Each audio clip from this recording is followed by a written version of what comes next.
heard the explosions. Now, my reaction was, it was rumored that the Japanese battleship Graf Spee was in the Pacific, and that she was being chased by 3 British cruisers. So the minute I heard the explosions, I said, the British cruisers have caught up with the Graf Spee, and she's coming into neutral harbor. Under international law, a ship being pursued can come into a neutral harbor with as a safety measure, but they either have to surrender within 24 hours or get back into combat. So that was my first reaction.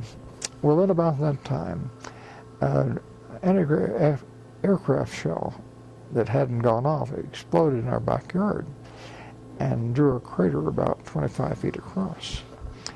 So one of our fellows at the home there had a car, and we turned on the radio. Of course, when we heard these explosions, Webley Edwards, who was the owner of the station and the MC that morning, said, we have been advised by Army and Navy intelligence that the island of Oahu is under enemy attack, and said the enemy has not been identified. Stay tuned for further information. So we got in the car, the ones of us there at the house, and headed for the harbor.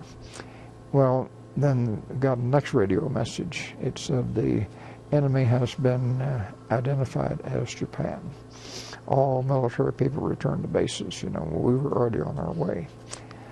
So I missed the first 20 minutes of the actual attack on the way down the harbor.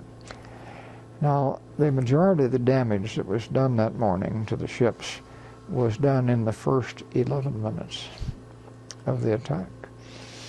And by the time I got to the ship, it had taken these 9 torpedoes, been hit with a couple of 2,000-pound bombs. Real stories, real voices. Subscribe to Gold Reels, American Archives, and be part of the legacy.